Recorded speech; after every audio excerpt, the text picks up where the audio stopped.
오늘은 이 그리스도인의 가정생활에 대해서 생각해 보겠습니다. 그리스도인의 가정은 가장 작은 단위의 교회이고 교회는 가장 큰 가정이다. 저는 이렇게 생각을 합니다. 그러니까 이 그리스도인의 가정과 교회는 아주 밀접한 관계가 있죠. 동전의 앞뒤와 같다 이런 생각을 하게 되는데 왜냐하면은 이 가정이 건강할 때 교회도 건강할 수 있고 또 가정이 병이 들면은 교회도 병이 들 수 있기 때문입니다. 그래서 이 그리스도인의 가정은 굉장히 중요하다. 특별히 교회와 연관되기 때문에 참 중요하다 이렇게 생각을 하게 됩니다. 오늘날 현대 가정생활을 보게 될 때 세상을 바라볼 때 좀 많은 문제들이 있죠. 그래서 이 그리스도인의 가정도 다 완전하진 못합니다. 여러 가지 어려움도 있을 수가 있는데요. 뭐 예를 들어 부부 간에 문제가 있을 수도 있고 또 부모와 자녀 간에 문제가 있을 수 있습니다. 그러나 이제 중요한 것은 우리가 하나님의 말씀이 있기 때문에 말씀으로 그러한 것들을 해결해 나가는 것이 아주 중요한 것이죠. 일단 이 가정의 핵심은 이제 부부죠. 남편과 아내가 이제 이 가정의 이제 핵심인데, 그럼 아내와 남편 간에 어떠한 질서 가운데 주님을 섬겨야 될까에 대해서 성경이 가르치는 말씀을 참고해 보도록 그렇게 하겠습니다. 우리 에베소서 5장 22절부터 24절까지 보겠습니다. 에베소서 5장 22절 아내들이여 자기 남편에게 복종하기를 주께 하듯 하라. 이는 남편이 아내의 머리됨이 그리스도께서 교회의 머리됨과 같음이니 그가 바로 몸의 구주시니라. 그러므로 교회가 그리스도에게 하듯 아내들도 범사에 자기 남편에게 복종할지니라. 성경은 행복한 그런 가정생활을 하기 위해서 이제 아내와 남편에게 지켜야 될 그런 말씀들을 우리 교훈하고 있는데, 이제 아내에 대한 말씀을 지금 읽어드렸습니다. 이 말씀 핵심은 무엇입니까? 아내들이여 자기 남편에게 복종하기를 주께 하듯 하라. 그러니까 아내는 남편에게 복종할 것을 성경은 말씀을 하고 있습니다. 근데 이 복종하라는 것이 뭡니까? 우리가 이제 이 복종하라고 얘기하게 되면 그런 생각을 하죠. 좀 마음에 거부 반응이 있죠. 복종? 뭐 하면 좀 우리 마음 가운데 좀 이렇게 뭐 좀 저항하는 이런 마음이 생깁니다. 그리고 또 이런 생각을 하게 되죠. 아니 뭐 복종할 만해야 복종하죠. 이런 생각도 우리가 할 수 있고, 뭐 존경할 만해야 존경하죠. 이렇게 생각이 들 수가 있습니다. 그러니까 남편이 존경할 만한 남편이면은 복종할 수 있고, 또 남편이 복종할 만한 그런 삶의 간증을 보인다면은 복종할 수 있지만, 그렇지 않은 남편에게 어떻게 복종하냐 이렇게 반문을 할 수가 있습니다. 근데 지금 이 성경에서 남편에게 복종하라는 것은 존경할 만한 남편이기 때문에 존경하고, 존경할 만한 남편이 아닌 남편에게는 복종하지 말라고 가르치는 것이 아닙니다. 여기서는 물론 남편이 존경을 받아야 되지만 혹 그렇지 못한 남편일지라도 성경은 남편이기 때문에 복종하라는 것입니다. 남편이기 때문에. 특별히 여기 보기에는 누구에게 복종하냐면 자기 남편에게 복종하라. 자기 남편. 그러니까 어떤 다른 남편, 뭐 이웃집에 사는 다른 남자, 또 어떤 다른 여자의 남편이 말고 자기 남편에게 복종할 것을 성경은 우리에게 말하고 있습니다. 어떤 아내들은 나가서는 다른 남자들, 다른 여자의 남편들에게는 말도 잘하고 또 교양 있게 행동하고 또 순종도 잘 하는데 집에서 자기 남편에게는 순종하지 않는 그런 아내들도 많이 있죠. 근데 성경은 우리에게 말하기를 자기 남편에게 복종하라고 이렇게 말씀을 하고 있습니다. 그럼 어떻게 복종하냐 하면은 주께 하듯 하라. 주께 하듯 하라. 23절에 보면은 남편이 아내의 머리됨이 그리스도께서 교회의 머리됨과 같음이니 그가 바로 몸의 구주시니라. 그러므로 교회가 그리스도에게 하듯 아내들도 범사에 자기 남편에게 복종할지니라. 교회가 그리스도에게 어떻게 합니까? 교회는 구원받은 성도들은 그리스도를 주님으로 모시죠. 주님으로 고백하죠. 그래서 이 주님께서 베푼 은혜와 사랑을 기억하면서 주님 앞에 복종하듯이 아내들은 남편을 자기의 주인으로 알고, 그리고 교회가 그리스도를 사랑하는 것처럼 아내들은 남편을 사랑하면서 복종하라고 말하는 것입니다. 그래서 그리스도에게 하듯, 교회가 그리스도에게 하듯 아내들도 범사에 자기 남편에게 복종할 것을 이렇게 성경은 말하고 있습니다. 24절에 보면 특별히 아내들도 범사에 자기 남편에게 복종할지니라. 이 범사라는 말이 있죠. 범사는 뭡니까? 큰 일이든 작은 일이든 가리지 않고 순종해야 될 것을 우리에게 말씀을 하고 있습니다.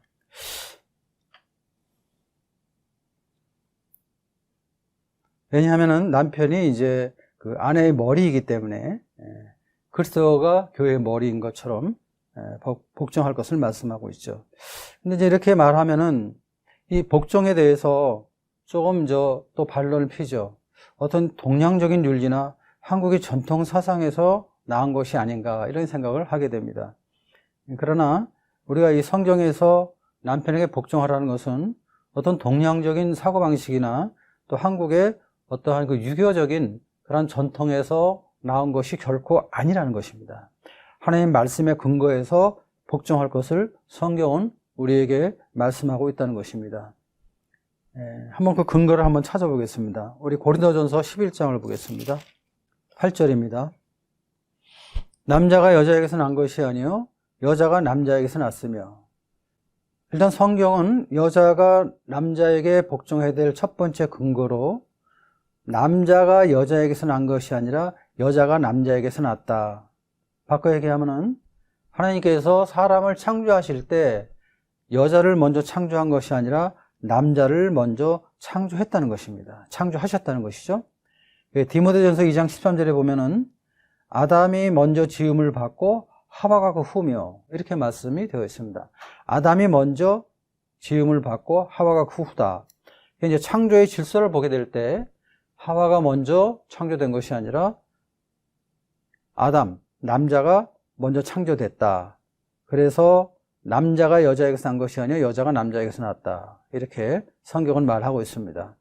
그리고 이제 하와는, 여자는 이제 남자의 그 갈비뼈를 취해서 하나님께서 이제 여자를 만드는 것을 보게 되죠. 그래서 성경은 남자가 여자에게서 난 것이 아니요 여자가 남자에게 났다 이렇게 말씀을 하고 있습니다. 그 다음에 11장 9절 말씀입니다. 또 남자가 여자를 위하여 지음을 받지 아니하고 여자가 남자를 위하여 지음을 받은 것이니. 그러니까 여자를 창조한 목적이 나와 있는데 그 목적이 뭡니까? 남자를 위해서 지음을 받았다는 것입니다. 남자를 위해서. 그러니까 남자가 여자를 위해 지음을 받지 아니하고 여자가 남자를 위해서 지음을 받았다. 좀 더 자세하게 우리가 보려면 이제 창세기 2장 말씀을 잠깐 봐야 되겠죠? 우리 창세기 2장 18절 보겠습니다. 여호와 하나님이 이르시되 사람이 혼자 사는 것이 좋지 아니하니 내가 그를 위하여 돕는 배필을 지으리라 하시니라. 여기 보니까 이제 하나님께서 이제 하와를 만들기 전에 아담이 혼자 사는 것이 좋지 않기 때문에 이 아담을 위해서, 남자를 위해서 돕는 배필을 지으리라. 이렇게 해서 21절에 보면은 여호와 하나님이 아담을 깊이 잠들게 하시니 잠들매 그가 그 갈빗대 하나를 취하고 살로 대신 채우시고 여호와 하나님이 아담에게 취하신 그 갈빗대로 여자를 만드시고 그를 아담에게로 이끌어 오시니 아담이 이르되 이는 내 뼈 중에 뼈요 살 중에 살이라 이것을 남자에게 취하셨은즉 여자라 부르리라 하니라. 그래서 여자의 창조 목적은 남자를 도와주기 위해서 창조했다는 것이죠. 그 다음에 이제 디모데전서 2장 14절을 보겠습니다. 2장 14절 보면은 아담이 속은 것이 아니고 여자가 속아 죄에 빠졌음이라. 그러니까 이제 죄가 이제 세상에 들어왔는데 누가 죄를 지었냐 하면은 아담이 사탄에 의해서 속은 것이 아니라 하와가, 여자가 사탄에게 속아서 죄가 들어왔다는 것이죠. 그래서 이런 여러 가지를 보게 될 때 하나님께서는 여자는 남자에게 복종하는 것이 합당하다고 이렇게 말씀을 하고 있는 것입니다. 그래서 이 아내가 남편에게 복종하는 것은 어떤 세상적인 사고방식, 어떤 세상의 사상, 전통이 아니라 바로 하나님의 말씀에 근거한 것이라는 것을 우리가 정확히 알 필요가 있죠. 특별히 고린도전서 11장 3절을 보면은 그런 말씀이 있죠.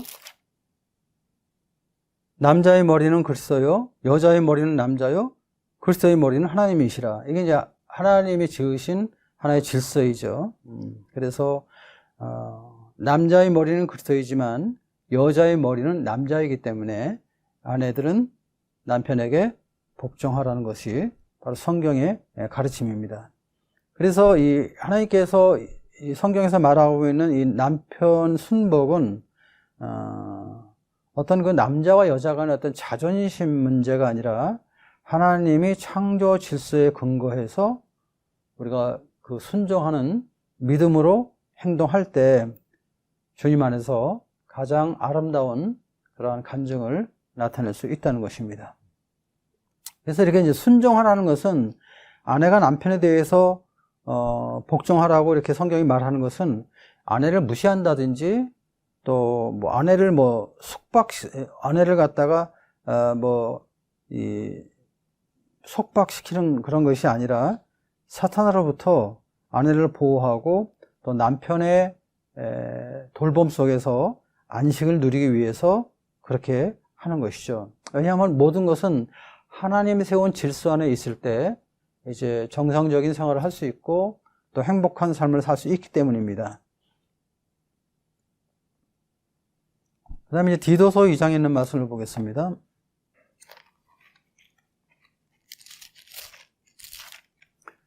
(2장) 4절부터 5절 말씀입니다. 그들로 젊은 여자들을 교훈하되 그 남편과 자녀를 사랑하며 신중하며 순전하며 집안일을 하며 선하며 자기 남편에게 복종하게 하라.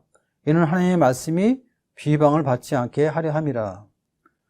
그 다음에 이제 아내가 해야 될 가장 중요한 일은 이제 자기 가정에 충실해야 되는 것이죠. 자기 가정에. 그래서 아내들은 남편을 사랑하고 자녀를 사랑하는 이러한 삶의 태도가 아주 중요한 것이죠.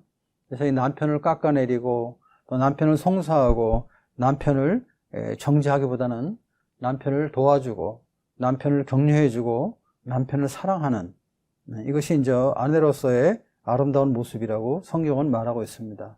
또 자녀에 대해서도 어머니로서 이제 희생적인 섬김으로 아이들을 사랑하고 또 친절하고 온유하게 아이들을 가르치고 인도하는, 그러므로 인해서 아이들의 인격 형성에 있어서 어머니로서 중요한 역할을 할 것을 성경은 말하고 있습니다. 또 이제 집안일에 이제 힘쓸 것을 말하고 있죠. 가정의 여러 가지 일들은 이제 아내들이 이제 부지런히 힘써야 될 것을 성경은 이렇게 말하고 있습니다. 그 다음에 이제 우리가 생각해 보는 것은 이제 아내에게는 이렇게 이제 순종할 것을, 복종할 것을 말하고 있는데, 이제 남편들은 또 어떻게 해야 되는가에 대해서 생각해 보겠습니다. 에베소서 5장 25절입니다. 남편들아, 아내 사랑하기를 그리스도께서 교회를 사랑하시고 그 교회를 위하여 자신을 주신같이 하라.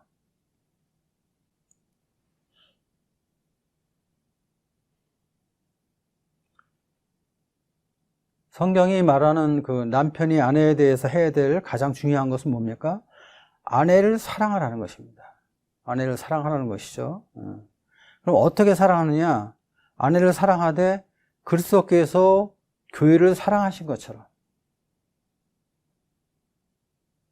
그럼 그리스도가 교회를 어떻게 사랑했습니까? 그리스도는 교회를 위해서 십자가에서 그리스도는 이제 자신의 생명을 버리셨잖아요. 생명을 교회를 위해서 내어주셨잖아요. 그와 같이 남편들은 아내를 사랑하라는 것입니다. 그러니까 이 아내를 사랑하는 것은 어떤 희생적인 사랑을 말하는 것이죠. 여기서 말하는 이 사랑은 물론 아가페적인 사랑입니다. 이것은 어떤 이기적인 사랑이 아니죠. 또 어떤 조건적인 사랑이 아닙니다. 이건 이타적인 사랑이고, 그리고 조건이 없는 그런 사랑입니다.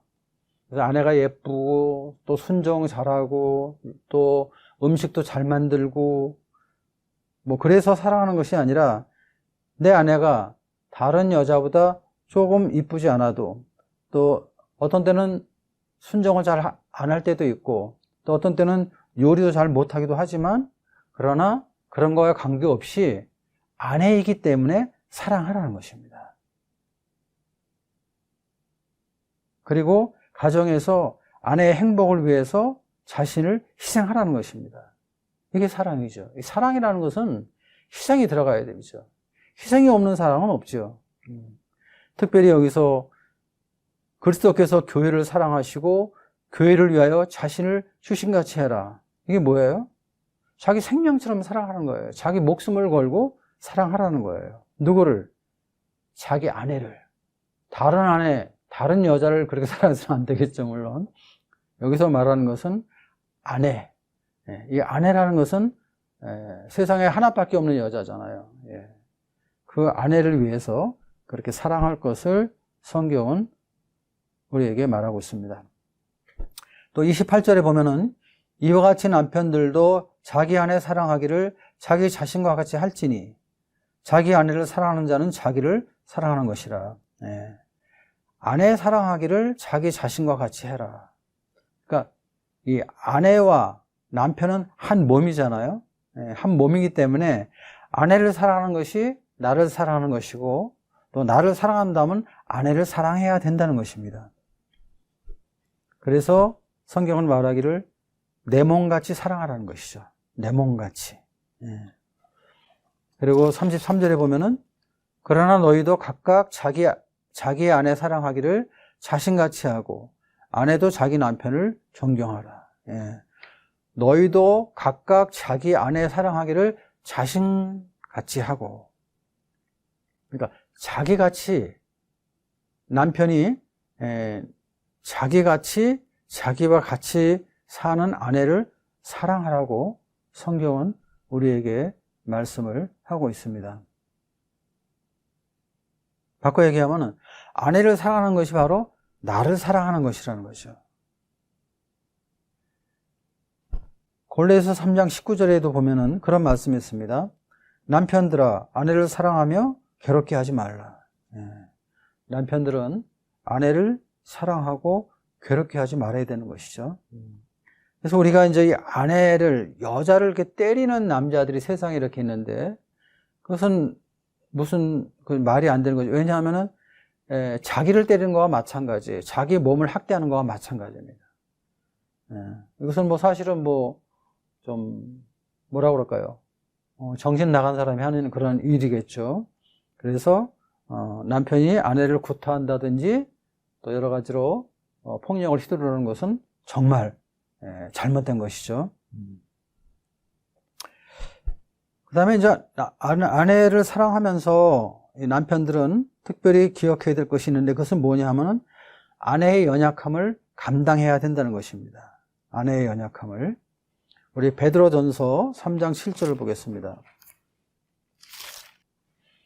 남편들아 이와 같이 지식을 따라 너희 아내와 동거하고 그를 더 연약한 그릇이요 또 생명의 은혜를 함께 이어받을 자로 알아 귀히 여겨라. 이는 너희 기도가 막히지 아니하게 하리 함이라. 여기 보게 되면은 이제 이 지식을 따라 아내와 동거하는데, 이 아내가 어떤 사람이냐 하면은 더 연약한 그릇이요. 연약한 그릇이다, 이렇게 성경은 이렇게 말하고 있습니다. 그래서 우리는 그 아내들이 남자보다 더 연약한 것을 잘 깨닫고, 연약하다는 건 뭡니까? 보호가 필요하다는 것이죠. 그만큼 잘 보호해주고 또 이렇게 잘 살펴주는 이러한 배려가 남편들에게 필요하다는 것입니다. 특별히 여기 보면 지식을 따라 너희 아내와 동거하라고 그랬는데, 이 지식은 여자에 대한 지식, 혹은 내 아내가 어떤 여자인가, 내 아내에 대한 지식으로 이렇게 분별을 할 수가 있습니다. 그래서 우리는 나와 같이 사는 내 아내가 어떤 면에서 연약한 부분이 있는가 하는 것을 잘 알아야 되고, 또 일반적으로 여자들은 남자들보다 더 연약한 것이라는 것을 알아야 된다는 것입니다. 그래서 남편들은 아내의 연약함을 잘 감당하면서 보호해주는 그러한 역할을 해야 된다는 것입니다. 그리고 이제 또 하나는 생명의 은혜를 함께 이어받을 줄 알아 귀히 여겨라. 그러니까 아내를 귀히 여기라는 것이에요. 아내를 귀히 여겨라. 이건 뭡니까? 아내의 인격을 존중하고 아내를 소중히 생각하라는 것이죠. 왜냐하면은 후일에 주님 앞에서 생명의 은혜를 함께 이어받을 자이기 때문에, 생명의 유업을 주님 앞에서 함께 받을 나의 동역자, 나의 반려자, 나의 파트너가 바로 내 아내이기 때문에 아내를 귀히 여기라고 성경은 우리에게 말하는 것입니다. 참 이게 놀라웠죠. 이 베드로전서가 이 신약 성경은 지금부터 한 2000년 전에 기록된 책 아닙니까? 2000년 전이면 우리나라로 얘기하면 삼국시대 초기입니다. 그렇죠? 고구려, 신라, 백제 이제 막 시작하는 그러한 때인데, 그리고 이 시대는 동서고금을 막론하고 여자가 별로 존중을 받지 못하는 그러한 시대예요. 특별히 성경에 보게 되면은 인구 조사를 할 때도 여자들은 인구 조사에 들어가지 않을 정도로 여자들이 무시당하는 그러한 시대였거든요. 근데 성경은 말하기를 이러한 여자들, 이 아내에 대해서 뭐라고 말하냐 하면은 귀히 여기라는 것입니다. 생명의 은혜를 함께 이어받을 줄 알아 귀히 여겨라. 참 놀랍지 않습니까? 성경 말씀이 참 놀라울 때가 많아요.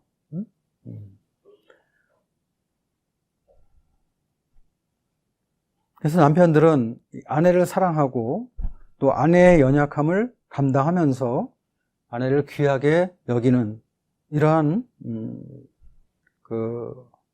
삶의 태도가 중요하죠. 왜 이렇게 해야 됩니까? 에베소 5장 보면은요, 5장 27절, 28절 보겠습니다. 자기 앞에 영광스러운 교회를 세우사 티나 주름 잡힌 것이나 이런 것들이 없이 거룩하고 흠이 없게 하려 하심이라. 이와 같이 남편들도 자기 아내 사랑하기를 자기 자신과 같이 할지니 자기 아내를 사랑하는 자는 자기를 사랑하는 것이라. 주님께서 영광스러운 교회로 세우기 위해서 주님의 생명을 버리시면서까지 교회를 사랑하셨습니다. 그래서 이 남편들도 이와 같이 우리 주님께서 교회를 거룩하고 영광스럽게 하시기 위해서 십자가를 지시고 사랑하신 것 같이 우리 아내를 하나님 앞에 영광스러운 자매로, 아내로 하나님께 드리기 위해서 자기 몸같이 사랑하라는 것입니다. 그래서 이 교회가 하나님 앞에서 영광스러운 교회로 세워지고 거룩하고 흠이 없는 교회로 세워지는 것처럼 남편들도 아내를 이와 같이 주님처럼 사랑함으로 인해서 영광스러운 자매로, 영광스러운 아내로 하나님 앞에 세워야 된다는 것입니다. 그래서 남편들은 자기와 함께 사는 자기 아내를 영광스러운 여자로 하나님 앞에 드리기 위해서 항상 아내를 도와주고 보호해주고 또 부족한 것을 용납하고 그리고 세워줘야 된다는 것입니다. 이것이 성경이 말하고 있는 남편이 아내에 대해서 해야 될 합당한 태도이죠. 에베소서 6장을 보겠습니다.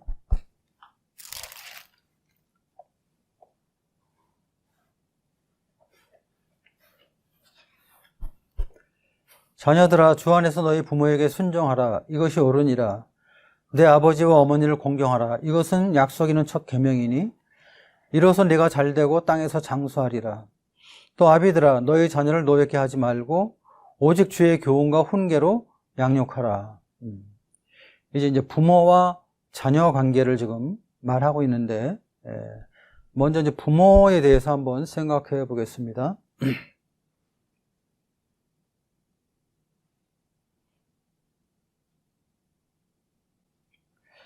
여기 4절 보면은 아비들아 너희 자녀를 노엽게 하지 말고 오직 주의 교훈과 훈계로 양육하라, 이렇게 말씀을 하고 있습니다. 그래서 이제 이 그리스도인들이 이제 자녀를 기를 때 중요한 것은 양육을 해야 되는데, 어떻게 양육하느냐? 어떤 세상 교훈과 세상적인 방법으로 양육하는 것이 아니라 주님의 교훈과 주님의 훈계로 양육을 하라는 것입니다. 그럼 이 주님의 교훈은 무엇입니까? 주님의 교훈으로 양육을 해야 되죠, 우리가. 그럼 이 주님의 교훈으로 양육한다는 말이 무슨 말입니까?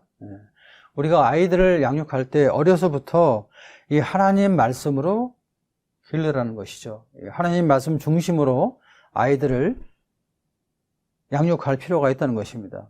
왜냐하면 아이들이 하나님 말씀을 배우게 될 때 성경적인 가치관을 형성할 수 있기 때문입니다. 이게 상당히 중요한 것이잖아요. 아이들이 어릴 때 무엇을 듣고 어떻게 배우냐에 따라서 그 아이의 인격이 형성되고 가치관이 형성이 되는데, 바로 어려서부터 주님의 교훈, 이 하나님의 말씀으로 시작을 하라는 것입니다. 공산주의자들은 자기 아들을 갖다 공산주의자를 만들기 위해서 7살까지 공산주의 사상을 세뇌시킨다고 합니다. 또 유대인들은 자기 자녀들이 하나님을 경외하게 하기 위해서 어려서부터 성경으로 글을 배우고 교육을 시작합니다. 성경을 읽어주고 또 말씀을 가르쳐주고.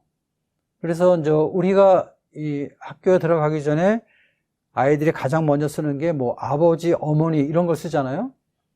근데 이제 이스라엘 사람들은 여호와, 하나님 이런 것을 먼저 이제 글로 쓰게 한다고 해요. 그래서 어릴 때부터 하나님을 경외하는 아이로 교육을 이렇게 시키는 것입니다. 오늘날 세상은, 또 세상 교육은 이 공부 잘하는 아이를 만드는데 이제 힘쓰고 있지 않습니까? 똑똑한 아이. 공부 잘하고 똑똑한 아이를 만드는 것이 이제 그 교육의 목표이죠. 그런데 문제는 그러한 것보다 이 사람이 되어야 된다는 것입니다. 사람이. 그래서 원래 이 교육을 통해서 사람을 만들어야 되는데, 근데 오늘 학교 교육은 어떤 입시 중심의 교육, 또 어떤 좋은 직장을 들어가기 위한 그런 교육, 또 이 세상에서 출세하기 위한 이런 교육, 그리고 그럼으로 인해서 이 생존 경쟁에서 이기는 이런 아이를 만드는 것이 바로 오늘날 세상 교육의 목표이거든요. 그래서 어떤 자기의 그 욕심을 위해서는 부모 말도 안 듣고, 또 질서도 무시하고, 또 권위도 무너뜨리는 이런 일들이 종종 일어나게 되는 것입니다. 근데 이제 우리가 세상을 살아가면서 성경에 말하고 있는 그 하나님의 사람이 되기 위해서는요, 하나님 말씀 안에서 아이들을 믿음으로 키워야 되는 것이죠. 믿음으로. 그래서 아이들이 큰 다음에 하면 늦는 거예요. 뭐 어릴 때 얘네들이 뭘 알겠느냐 하지만 어릴 때부터 해야 되는 겁니다. 어릴 때부터 하나님의 말씀으로 교육을 시키고 영적인 삶을 살지 않으면은 커서도 안 되는 것입니다. 우리가 사무엘상 1장에 보게 되면 그 사무엘 같은 경우 젖되고 나서 바로 이제 한나가 그 엘리에게 보낸 것을 보게 됩니다. 어릴 때부터 하나님의 말씀을 듣게 하기 위해서, 어릴 때부터 이제 이 영적인 그런 그 삶을 살게 하기 위해서 이렇게 보내는 것이죠. 또 디모데 같은 경우도 어릴 때부터 할머니와 그 어머니의 믿음을 본받고 또 말씀으로 교육을 받음으로 인해서 주님 안에서 훌륭한 하나님의 종이 될 수가 있었던 것이죠. 그래서 우리가 아이들을 교육시킬 때 모든 공부보다는 우리가 이 하나님의 사람이 되어야 된다. 그래서 주님의 인격으로 아이들을 자라게 할 필요가 있는 것이죠. 그래서 하나님의 말씀으로 아이들을 양육하고 교훈하는, 그러므로 인해서 필요한 하나님의 사람이 되게 해야 될 것입니다. 잠언 22장 6절을 보겠습니다. 마땅히 행할 길을 아이에게 가르치라. 그리하면 늙어도 그것을 떠나지 아니하니라. 네. 마땅히 행할 길을 아이에게 가르치라고 말하고 있습니다. 어린 시절부터 이렇게 가르침이 필요하죠. 그럴 땐 늙어도 그것을 떠나지 아니한다고 성경은 우리에게 말하고 있습니다. 두 번째는 이제 훈계로 양육해야 된다. 훈계. 훈계라는 것은 뭡니까? 훈계는 이제 어떤 그 징계를 말하는 것이죠. 징계. 아이들을 갖다 우리가 격려해주고 또 칭찬해주고 인정해줘야 되겠죠. 이런 격려가 필요하죠. 그런데 또 잘못할 때는 아이들을 책망하고 또 꾸짖고 징계하는 것이 필요합니다. 성경을 보게 되면은 잠언 말씀 다시 한번 보겠습니다. 잠언 13장 24절입니다.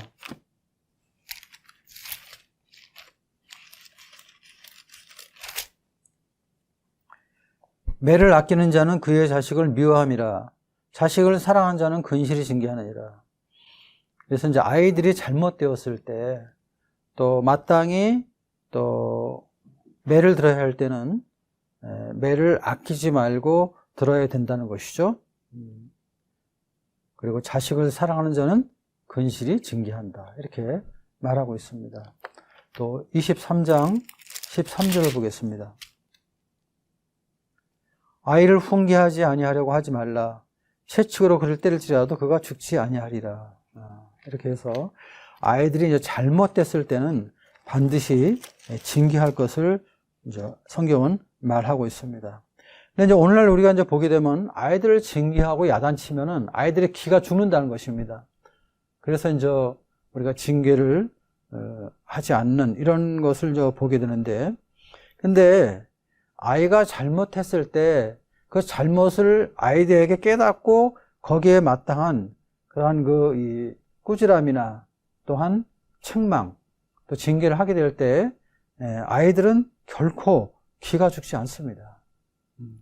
우리가 칭찬하는 것도 아이들의 길을 살려주는 것이지만 잘못했을 때 정당한 방법으로 합당하게 징계하는 것도 아이들을 길을 살려주는 거예요. 근데 이제 아이들에게 이제 어떤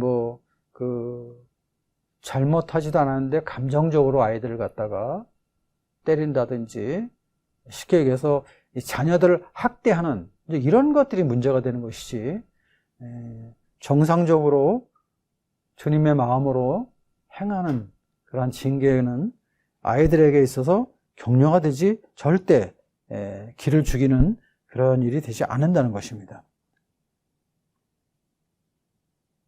근데 아이들이 잘못을 범할 때 부모로부터 책망도 받고 또 꾸짖음이 없으면요, 어떻게 돼요? 아이들이 버릇이 없게 돼요. 버릇 없이 자라게 되죠. 그래서 아이들은 잘못했을 때는 잘못했다는 소리를 들어야 되는 것입니다. 그리고 아이들은 아직 모든 것이 미숙하기 때문에 자기보다 더 높은 그런 권위를 인정하고 순복하는 것을 이 부모 밑에서 배울 필요가 있어요. 이제 가정에서 부모에게 이 순종하는 것을 잘 배운 아이들은 이제 그 학교 가서도 선생님에게 순복을 합니다. 또 사회생활 할 때도 상사들에게 순종합니다.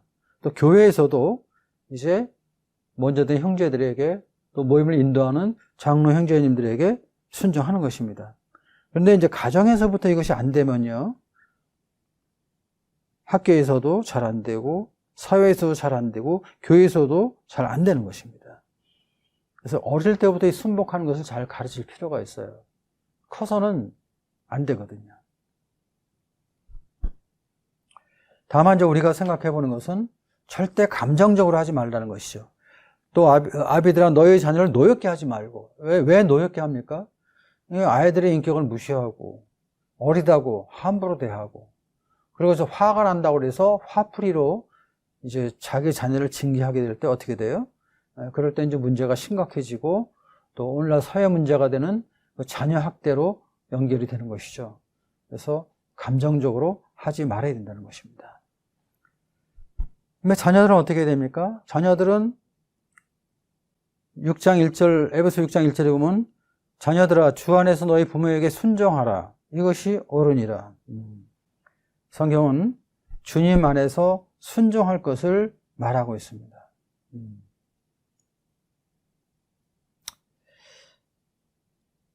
왜 우리가 부모에게 순종해야 될까요? 하나님께서 부모님을 통해서 생명을 주셨거든요. 자녀들에게. 그래서 이 부모는 자녀들의 뿌리예요. 그렇기 때문에 자녀들은 마땅히 생명을 허락하신 그 부모님을, 하나님께서 부모를 통해서 생명을 주셨기 때문에 부모를 순종해야 되는 것입니다.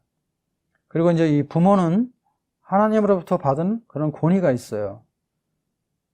가정의 머리입니다. 가정의 어른입니다. 그래서 질서 안에서 순복하는 그러한 삶을 살아야 되는 것이죠. 이거 하나님의 명령이기 때문에 반드시 지켜야 되는 거예요. 그래서 자녀들은 부모에게 순종하는 삶을 살아야 되고, 또 부모들은 자녀들을 양육할 때 이런 것들을 잘 가르칠 필요가 있죠. 부모에게 순종하는 것을. 그다음에 두 번째는 이제 네 아버지와 어머니를 공경하라. 이것은 약속 있는 첫 계명이니 아버지와 어머니를 공경하라. 자녀들은 이제 부모를 공경할 것을 성경에 이제 말씀을 하고 있죠. 여기서 이 공경이라는 것은 마치 하나님을 경외할 때 쓰는 낱말과 같은 것이거든요. 이 부모를 공경하되 마치 하나님을 경외하듯이 섬길 것을 말하고 있는 것입니다. 그래서 자녀들은 부모의 인격을 존중하고 또 부모님들을 물질적으로 잘 공경해 드릴 필요가 있죠. 그래서 이제 이 부모님들이 이제 나이가 들면은 뭐 어떤 세상 지위도 없어지고 또 경제력도 좀 약해지고 또 외모도 젊을 때보다 아무래도 약해지죠. 그러할지라도 자녀들은 부모가 나의 뿌리인 것을 깨닫고 또 이 부모님에게 순종해야 될 그런 책임 있는 것을 자녀들이 알고 부모님의 인격을 존중함으로 인해서 부모를 공경하는 이런 삶의 태도가 필요하고, 이 공경이라는 것은 인격적인 존중뿐 아니라 또 이 부모의 필요를 공급하는 어떤 물질적인 공경도 함께 하는 것이죠. 그래서 가능한 한 자녀들은 부모님들이 생활하는 데 있어서 어려움이 없도록 돌보고 또 물질을 공급해주는 이러한 마음이 필요한 것입니다. 이렇게 될 때 주님 안에서 그리스도인의 가정은 아름다운 가정이 될 수 있고 우리 주님께 영광을 돌리는 그런 가정이 될 수가 있는 것입니다.